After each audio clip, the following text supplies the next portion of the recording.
আসসালামু আলাইকুম। আজকে আমি আপনাদের তৈরি করে দেখাবো ছোটো মাছের চচ্চড়ি, মায়ের হাতের ছোটো মাছের চচ্চড়ি। নিশ্চয়ই আপনাদের ভালো লাগবে। ভালো লাগলে অবশ্যই লাইক দিবেন আর আমার চ্যানেলটা সাবস্ক্রাইব করে অবশ্যই আমার পাশে থাকবেন। আমি এখানে কিছু ছোটো মাছ নিয়েছি আর এখানে কুচি করে নিয়েছি কিছু পেঁয়াজ আর এখানে কাঁচামরিচ কুচি করে নিয়েছি। আর এখানে টমেটো ছোটো ছোটো দুইটা টমেটো কুচি করে নিয়েছি আর এখানে আলু বড় একটা আলু কুচি করে নিয়েছি। তো এখানে মাছ যেহেতু ছোটো ছোটো এই জন্যে আমি তরকারিটাও একটু ছোটো করে কেটেছি। তো আমি এখন কড়াইয়ে যাব আর কড়াইয়ে সব মশলা কী মশলা দিব সব এখন দেখাবো আপনাদের। তো এখানে আমি তরকারিগুলো কেটেছিলাম সেগুলো আমি ঢেলে দিলাম। কাঁচা টমেটো চচ্চড়িটাকে কিন্তু আরও দ্বিগুণ স্বাদ বাড়িয়ে দিবে। আর এটা আমি আমার মা দাদিদের দেখেছি কাঁচা টমেটো দিয়ে হরেক রকম তরকারি রান্না করতে। তো এখন আমি কাঁচামরিচ কুচি দিয়ে দিলাম আর এখন পেঁয়াজ কুচিগুলো দিয়ে দিব। আর পেঁয়াজ কুচিগুলো আমি বেশি করে পেঁয়াজ কুচি দিয়েছি এর ভিতরে। বেশি করে পেঁয়াজ দিলে কিন্তু চচ্চড়ির স্বাদটা দ্বিগুণ বেড়ে যায়। তো এ পর্যায়ে আমি 1 চা চামচ হলুদের গুঁড়া দিয়ে দিলাম, 1 চা চামচ হলুদের গুঁড়া, 1 চা চামচ লবণ, 1 চা চামচ শুকনা মরিচ দিলাম কালারটা একটু সুন্দর হওয়ার জন্যে, আর 1 চা চামচ ধনিয়ার গুঁড়া দিয়ে দিলাম। তো এ পর্যায়ে আমি হাত দিয়ে সুন্দর করে একটু মেখে নেব, সব কিছু মিক্সড করে নেব একসাথে। এটা ভালো করে মিক্সড করতে হবে। তো এটা মিক্সড করে এক পর্যায়ে আমি এখন সুন্দর করে মিক্সড করে এর ভিতরে তেল দিয়ে দিব, সয়াবিন তেল। আপনি ইচ্ছা করলে এর ভিতরে সরিষার তেলও দিতে পারেন, কোনো সমস্যা নেই। তো আমি সয়াবিন তেল দিলাম। তেলটা দেওয়ার পরে অবশ্য হাত দিয়ে একটু আলতোভাবে সুন্দর করে মেখে নিতে হবে।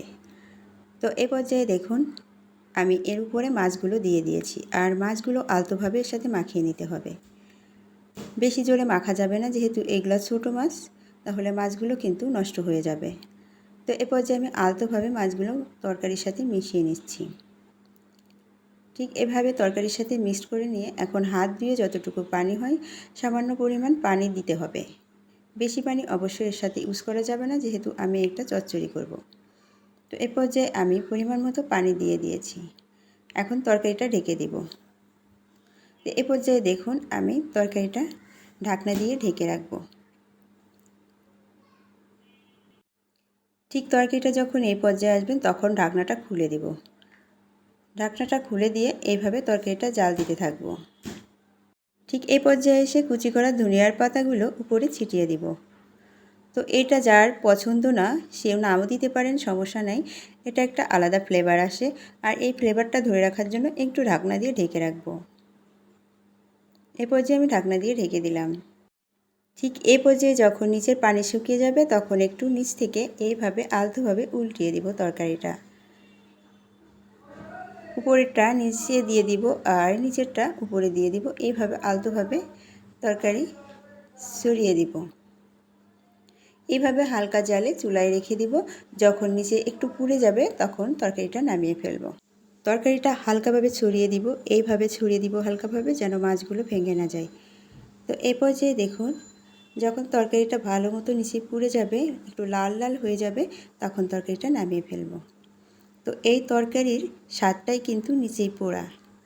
তো এ পর্যায়ে দেখুন তরকারিটা কিন্তু হয়ে আসছে, আমি তরকারিটা নামিয়ে ফেলব। এখন আমার পরিবেশনের পালা। আমার পরিবেশনের পালা শেষ। আর আমার মায়ের হাতের রান্নাটা যদি আপনাদের কাছে এতটুকু ভালো লেগে থাকে তাহলে অবশ্যই আমার চ্যানেলটা সাবস্ক্রাইব করতে ভুলবেন না। তাহলে প্রত্যেকটা রেসিপি আপনার দ্বারে পৌঁছে যাবে। আজ এ পর্যন্তই। সবাই অনেক অনেক ভালো থাকবেন। আল্লাহ হাফেজ। আসসালামু আলাইকুম।